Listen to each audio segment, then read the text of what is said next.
नमस्कार, जोहार। झारखंड में आपका स्वागत। मैं राहुल ओझा आपके साथ। झारखंड विधानसभा के बजट सत्र से जुड़ी बड़ी खबर, जहां सदन में विधि व्यवस्था पर विपक्ष का हंगामा देखने को मिला। वेल में आकर विपक्ष के विधायक ने नारेबाजी की, सरकार से सवाल पूछे, कानून व्यवस्था पर सवाल उठाए। तो देखिए बड़ी खबर रांची से, जहां पर झारखंड विधानसभा का बजट सत्र चल रहा है और इस बजट सत्र में विपक्ष के लगातार तल्ख तेवर देखने को मिल रहे हैं। सदन में विधि व्यवस्था पर विपक्ष ने हंगामा किया, जहां वेल में आकर विपक्ष के विधायक ने नारेबाजी की और सरकार से सवाल पूछे, इसके साथ कानून व्यवस्था पर सवाल उठाए। लेकिन राज्य में लग रहा है कि हेमंत से कहीं अपराधियों को अधिक हिम्मतें आ गई हैं। पिछले दिनों कोयला कारोबारी विपिन मिश्रा को यहां गोली मारी गई, फिर उसके बाद चान्हो में आनंदशील आश्रम में साधु समेत 2 लोगों की वहां हत्या कर दी गई। अभी रविवार को हजारीबाग में एनटीपीसी के जो कर्मचारी थे, डीजीएम थे कुमार गौरव, उनको गोली मार करके हत्या कर दी गई। और पूरे झारखंड में, ये तो मैंने कुछ ऐसे ही उदाहरण आपके समझ रखा है। मुझे लगता है कि आज सबसे ज्वलंत मुद्दा है कानून व्यवस्था। आज 25 वर्षों के कालखंड में लगता है पहली दफा इतनी अधिक लॉ एंड ऑर्डर खराब हुआ, इतना कभी नहीं हुआ था।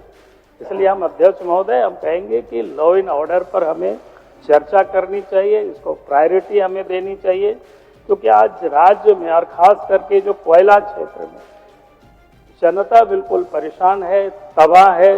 इसलिए हम आपसे यही आग्रह करेंगे, अब इन विषयों पर बाकी कामकाज को छोड़ करके हमें इस पर चर्चा करानी चाहिए।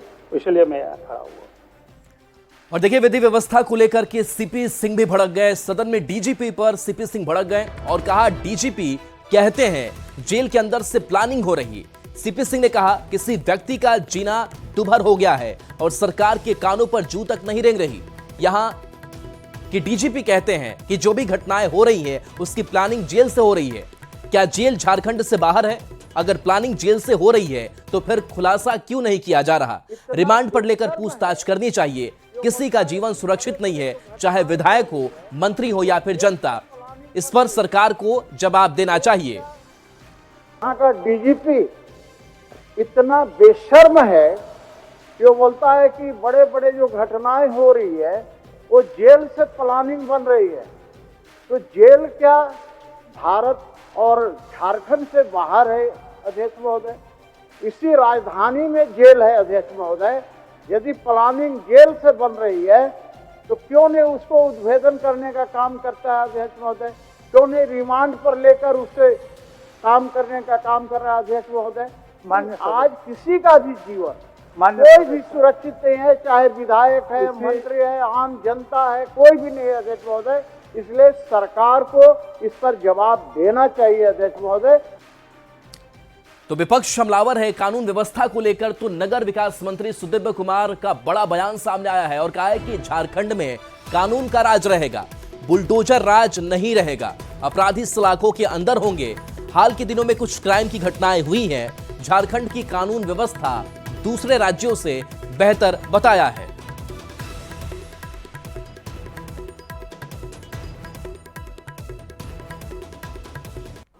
लॉ एंड ऑर्डर के सवाल पर प्रश्न आया।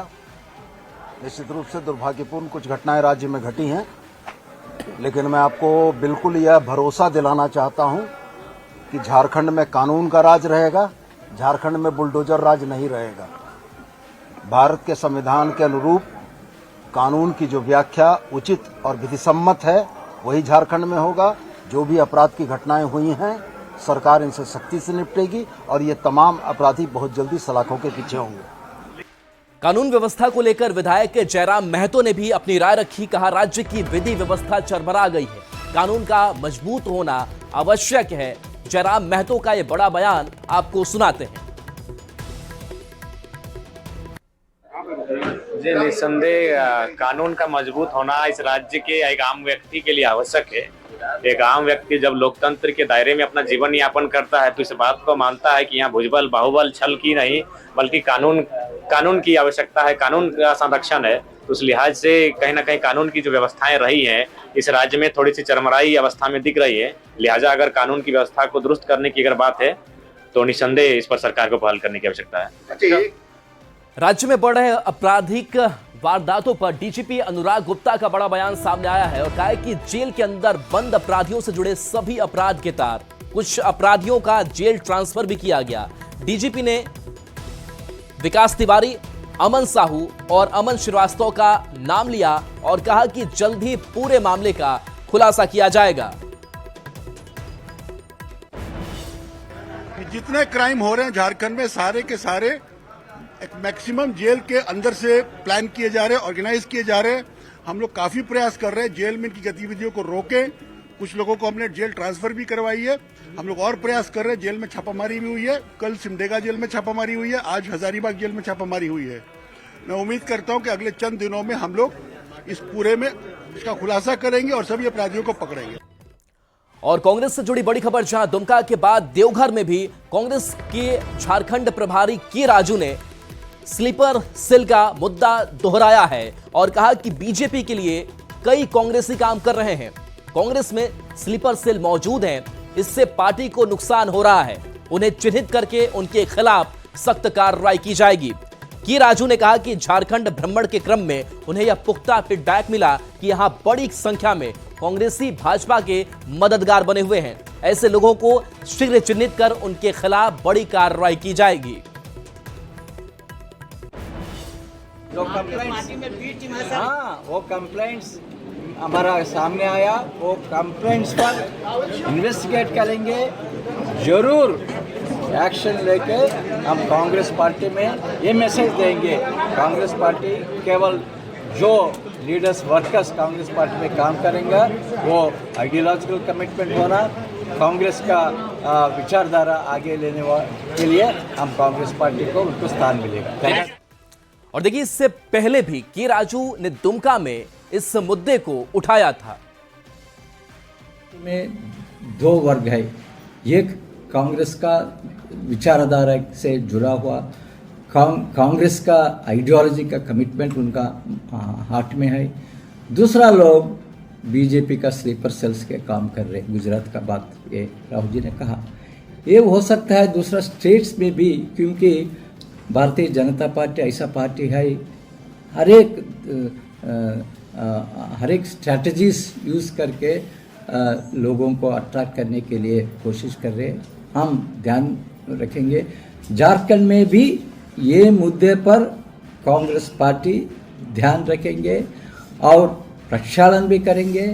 जो लीडर्स वर्कर्स पार्टी के बारे में काम नहीं किया, ये लोगों को इधर स्थान नहीं रहेगा। बता दें कि इसके पहले 8 मार्च को कांग्रेस नेता राहुल गांधी ने भी यह मुद्दा उठाया था। राहुल गांधी ने कहा था कि कांग्रेस में 2 तरह के लोग हैं। पहले वो हैं जिनके दिल में कांग्रेस की विचारधारा है और दूसरे वो हैं जो जनता से दूर हैं, कटे हुए हैं और उसमें से आधे बीजेपी से मिले हैं।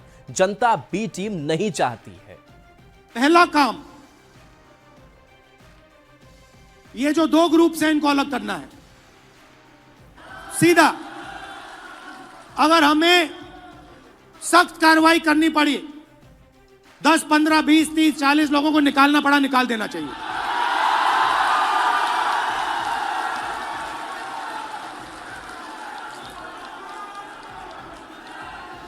बीजेपी के लिए अंदर से काम कर रहे हो, चलो जाके देखते हैं, बाहर से काम करो।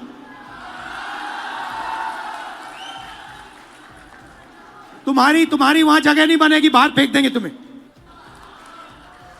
तो पहला काम यह करना है। वहीं इस मामले पर अब बयानबाजी भी तेज हो गई है। बीजेपी का कहना है कि सुर्खियों में बने रहने और डूबती नैया के बीच मची भगदड़ से बचने के लिए इस तरह का बयान दिया जा रहा है, जिस पर कांग्रेस ने पलटवार किया है।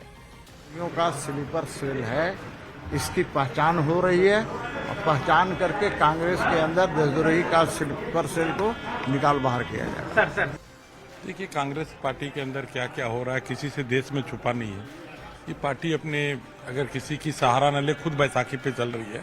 की मानसिकता को दर्शाता है और भारतीय जनता पार्टी मुखर होकर के बोलती है, इसलिए वो लोग जो है सो तिलमिला गए हैं, इसलिए नरगल बयानबाजी कर रहे हैं। पहले कांग्रेस के युवराज राहुल गांधी जी गुजरात जाते हैं और कहते हैं कि यहाँ पे कांग्रेस के बहुत सारे स्लीपर सेल हैं जो भाजपा को सहयोग करते हैं। वो किसी का नाम नहीं लेते, यानी गुजरात के तमाम कांग्रेसियों को संदेह के दायरे में वो खड़ा कर देते हैं। अब उन्हीं की तर्ज पे कांग्रेस के नवनियुक्त प्रभारी जो है झारखंड के राजू साहब, वो भी कहते हैं कि कांग्रेस के भीतर अनेक स्लीपर सेल हैं जो भाजपा को मदद कर रहे हैं। यानी आपने जो हजारों कांग्रेस के कार्यकर्ता हैं जिन्होंने दशकों से कांग्रेस का जो झंडा है वो निष्ठा से उठाया, सबको एक ही झटके में संदेह के दायरे में लाने का काम। बढ़ेंगे आगे। राज्य से बड़ी खबर, जहां झारखंड हाईकोर्ट में कॉलेजियम सदस्य न्यायमूर्तिगण का विरोध जारी है। कोर्ट की कार्यवाही में अधिवक्ता भाग नहीं ले रहे हैं। सरकार की ओर से महाधिवक्ता के निर्देश पर सरकारी अधिवक्ता न्यायालय कक्ष में अपनी उपस्थिति दर्ज कराने पहुंचे। एडवोकेट एसोसिएशन के सदस्यों ने विरोध किया, सभी अधिवक्ताओं को रोका गया। बता दें कि इससे पहले अधिवक्ताओं ने झारखंड हाईकोर्ट में इसे लेकर हस्ताक्षर अभियान भी चलाया था, जिसके तहत यह फैसला किया गया था कि 6 मार्च से झारखंड हाईकोर्ट के 3 कोर्ट, जिसमें मुख्य न्यायाधीश के कोर्ट नंबर 1, न्यायाधीश सुजीत नारायण प्रसाद के कोर्ट नंबर 3 और न्यायाधीश रंगन मुखोपाध्याय के कोर्ट नंबर 4 की अदालती कार्यवाही में कोई भी अधिवक्ता भाग नहीं लेंगे। साथ ही एसोसिएशन ने प्रस्ताव पास कर कहा कि अगर निर्णय का विरोध किसी भी अधिवक्ता की ओर से किया जाता है तो उसकी सदस्यता एसोसिएशन से रद्द कर दी जाएगी। और लोहरदगा से बड़ी खबर, जहां तेज रफ्तार का कहर दिखा है। सड़क हादसे में 3 लोगों की मौत हो गई है। अलग अलग सड़क हादसे और इसमें 3 की मौत हो गई है। 6 से ज्यादा लोग घायल बताए जा रहे हैं। कार चालक को पुलिस ने हिरासत में भी लिया है। पहली घटना सेना थाना क्षेत्र की है, जहां लोहरदगा भंटरा मुख्य पथ पर बाराती जुलूस को अनियंत्रित कार ने रौंद डाला, जिसमें एक शख्स की मौके पर ही दर्दनाक मौत हो गई, जबकि दूसरे की मौत अस्पताल ले जाने के दौरान हो गई। जबकि दूसरी घटना भंटरा थाना क्षेत्र के धनामुंजी के करीब हुई, जहां हाईवा ट्रक की चपेट में आने से एक महिला की मौत हो गई है। तो देखिए, तेज रफ्तार का कहर देखने को मिला है। अलग अलग ये सड़क हादसे हुए हैं और इस सड़क हादसे में 3 लोगों की मौत हो गई है। बताया जा रहा है कि करीब 6 के आसपास लोग घायल हैं और कार चालक को पुलिस ने हिरासत में लिया है। और ये बड़ा हादसा, और इस हादसे में 6 से ज्यादा लोग घायल हैं जो अलग अलग अस्पतालों में इलाजरत हैं। पूरा मामला है कि वहाँ एक शादी था, शादी समारोह से लोग वापस घर अपने लौट रहे थे। रोड की बाईं ओर से अपना घर लौट रहे थे, परंतु एक गाड़ी के द्वारा आकर लोग को पूरे तरह से अपना चपेट में ले लिया, जिससे 2 आदमी की मौत हो गया और 4 आदमी अभी एडमिट है हॉस्पिटल में। और वजह ड्राइवर की लापरवाही गलती है। हम देख नहीं सके सर, हम लेने आए थे उसको, बोले तो लेने के लिए मैंने अथी आए थे, महिला मंडल का एक मीटिंग था तो वहाँ आए थे। तो वहाँ से लौटने के क्रम में हाईवा मार दिया। वो हम लेने आ रहे थे, दूसरा को बैग पैदल लेफ्ट गाड़ी हम लेने आए थे उसको, तो देखे तो पड़ा हुआ है। और आकाश हमारे साथ न्यूज 18 संवाददाता जुड़े हुए हैं। आकाश, अलग अलग जगहों पर हादसे हुए हैं, अभी जो घायल है उनकी क्या स्थिति है और अभी अपडेट क्या? जी, घायलों के निजी अस्पताल में अभी इलाज चल रहा है और अभी उनको देखा जा रहा है कि उनकी हालत अभी बेहतर हो रही है। जी, बाकी जो जिनकी मौत हुई है उनकी क्या पहचान? जी, जिनकी मौत हुई है सभी लोहरदगा जिला के ही रहने वाले हैं और कल शाम में बारात का जुलूस निकला था जिसमें सभी कोई शामिल हुए थे और वहीं एक अनियंत्रित कार आया और वही बारात का जो जुलूस में जो लोग शामिल हुए थे उन्हें रौंदते हुए निकल गया, जिसके बाद आक्रोशित लोगों ने गाड़ी को धर दबोचा, जिसके बाद पुलिस गई, पुलिस ने चालक को हिरासत में लिया। जब वहीं घटनास्थल पर एक की मौत हुई और वहीं हॉस्पिटल आने के क्रम में एक की मौत हुई, वहीं दूसरे घटना में हाईवा की चपेट में आने से एक महिला की भी मौत हो गई। फिलहाल तीनों को पोस्टमार्टम करा के पुलिस उनके परिजनों को सौंप चुकी है। चलिए, शुक्रिया आकाश इस अपडेट के लिए आपका। हजारीबाग के कटकमदाग थाना क्षेत्र के फतह चौक पर एनटीपीसी के पदाधिकारी कुमार गौरव की हत्या के बाद दहशत का माहौल है। सभी कर्मचारियों ने कुमार गौरव को श्रद्धांजलि अर्पित करते हुए उनकी आत्मा की शांति के लिए प्रार्थना की है और झारखंड सरकार से मामले में सीबीआई जांच की मांग की। एनटीपीसी से पीड़ित परिजनों को 50 करोड़ का मुआवजा, पत्नी को नौकरी देने के साथ सभी कर्मचारियों को सुरक्षा देने की मांग की है। कि पत्नी को एनटीपीसी में नौकरी मिलना चाहिए, जिससे उनके बच्चे का पालन पोषण की मां की सेवा किया जा सके। दूसरा मांग ये है कि शहीद कुमार गौरव के पत्नी को एनटीपीसी के द्वारा 50 करोड़ की उनकी मुआवजा राशि दिया जाए। 50 करोड़ भी बहुत कम है, क्योंकि आदमी की कीमत पैसे से नहीं लगाई जाती। एनटीपीसी के अधिकारी इस घटना से डरे हुए हैं, हमारा परिवार डरा हुआ है। असुरक्षा की भावना इतनी अंदर है कि आज हमारे बच्चे भी स्कूल जाते हुए बोल रहे हैं कि पापा स्कूल से आएंगे तो आप मिलेंगे कि नहीं मिलेंगे। जैसे हमारे अंकल आज हमारे बीच नहीं रहे, कहीं आप लोग के अंदर डर तो नहीं लग रहा है। और रांची से बड़ी खबर, जहां अमन साहू गैंग पर झारखंड पुलिस की नकेल है। अमन साहू के 30 अपराधियों पर एफआईआर दर्ज की गई है। सभी की गिरफ्तारी के लिए एटीएस को टास्क दिया गया है। नए कानून की धाराओं का इस्तेमाल कर अमन साहू के गुर्गों के खिलाफ कार्रवाई की जाएगी। तो बड़ी दबिश से मान सकते हैं अमन साहू गैंग पर, जिस गैंग के 30 अपराधियों पर एफआईआर दर्ज की गई है। इसके साथ साथ डीजीपी ने भी बड़े संकेत दिए हैं कि कड़ी कार्रवाई इनके ऊपर, और सभी की गिरफ्तारी के लिए एटीएस को टास्क दे दिया गया है। गिरिडीह में भूमाफियाओं का मनोबल बढ़ा हुआ है। देर रात पुरन बथान में हथियार से लैस होकर भूमाफियाओं ने जमीन हड़पने का प्रयास किया। इसके बाद पीड़ित रॉकी कुमार बरनवाल ने देवरी थाना में आवेदन देकर न्याय की गुहार लगाई, जिसके बाद पुलिस ने प्राथमिकी दर्ज करते हुए पुलिस ने अवैध निर्माण काम को रुकवाया है। भूमाफिया लोग मीन्स 4-5 लोग और प्लस जिन लोगों को हम लोग नहीं पहचान रहे थे, बाहर से लोग मंगवाए हुए थे, हथियार लेस थे। वो 12-1 बजे के रात को काम कर रहे थे दिन दहाड़े। जब हम लोग रोकने के लिए गए तो वहां पर हम लोग को डरा धमका के भगा दिया गया। अब बात जामताड़ा की करते हैं, जहां कुंडहित प्रखंड के अंबा पंचायत में जल जीवन मिशन योजना फेल होती नजर आ रही है। संवेदक के मनमाने काम और विभाग की उदासीनता का आलम यह है कि अंबा, हरिनंदपुर सहित कई गांव के लोग पानी की बूंद के लिए तरस रहे हैं। 2023-24 में लाखों खर्च करने गांव में पानी टंकी लगाई गई, जो ठेकेदारों की लापरवाही से सिर्फ दिखावे की वस्तु बनकर रह गई है। मेरा नाम प्रशांत राय है, हरिनंदपुर का निवासी हूँ। पानी एक दिन मिला था, 1 घंटे, उसके बाद पानी बंद। पानी अभी तक कुछ नहीं सूचना हुआ उसका। बहुत बार हम लोग रिपोर्ट कर चुके हैं, बोला आएगा किंतु अभी तक नहीं। ऐसा ही मिला है अभी तक, तो अभी बंद है, पानी तो नहीं मिल रहा है। एक टंकी तो पूरा खराब है, उसमें तो पानी ही नहीं आता है। कम से कम करीब 3 महीना बंद है। नहीं, पानी तो शुरू तो मिलता था, वो 1 महीना 1.5 महीना मिला है। उसके बाद पानी बंद हो गया। अब तो कोई नहीं आ रहा है जी ठीक करने है। पानी मारने के लिए बहुत दिक्कत हो रहा है। अच्छा, अभी आप लोग पानी कहाँ से लाते हैं? नदी से लाता है। बहुत दिक्कत है पानी के लिए। अभी हम लोग का तो बीबी तो डरे मिले है, तो पानी लाने तो नहीं जा रहा है। अभी नहीं मिल रहा है, 3 महीना नहीं मिला है। अच्छा। कितना दिन तक पानी मिला आप लोग? 1-1.5 महीना होगा लगभग। अच्छा, अभी जो आप लोग पीते हैं पानी, वो पानी कहाँ से लाते हैं? पानी नदी से ला रहा है। पानी के लिए खूब दिक्कत है। पानी के लिए हड़ताल हो गया है यहाँ पर।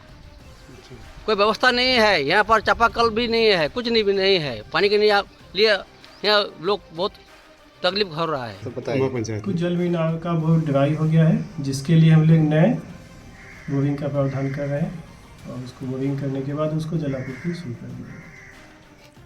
अब आपको राजधानी रांची लेकर चलते हैं, जहां मोरहाबादी मैदान में बन रहे वेंडर मार्केट का काम अंतिम चरण में है। इसमें एक तरफ से वेंडरों को सिस्टमैटिक ढंग से बैठाया जाएगा, जिससे इलाके में लगने वाले लोगों को जाम से मुक्ति मिलेगी। यहां 268 वेंडरों को बैठने की जगह मुहैया कराई जाएगी, जिसकी वजह से उन्हें छत मिलेगी और मौसम की मार से भी बच सकेंगे। ज्यादा जानकारी दे रहे हैं संवाददाता ओम प्रकाश। राजधानी रांची के मोरहाबादी इलाके स्थित सब्जी मार्केट कहा जाए तो वेंडर मार्केट का निर्माण जो है वो किया जा रहा है, और फिलहाल यहाँ का कार्य जो है वो अब अंतिम चरणों में है। देख सकते हैं जो फेवर ब्लॉक बिछाने का कार्य है वो तेज़ी से किया जा रहा है। साफ तौर से बता दें कि अटल स्मृति वेंडर मार्केट, उसके बाद नागा बाबा खटाल स्थित वेजिटेबल मार्केट और उसके साथ ही जो कहा जाए तो डिस्टिलरी पुल के पास बने वेजिटेबल मार्केट जो वेंडरों को सुपुर्द किए गए हैं। अब उसके बाद मोराबादी में भी जो वेजिटेबल मार्केट है और साथ में फूड कॉर्नर, इससे लेकर जो है वो व्यवस्था की गई है और यहाँ पर जो वेंडर मार्केट है उसका निर्माण किया जा रहा है।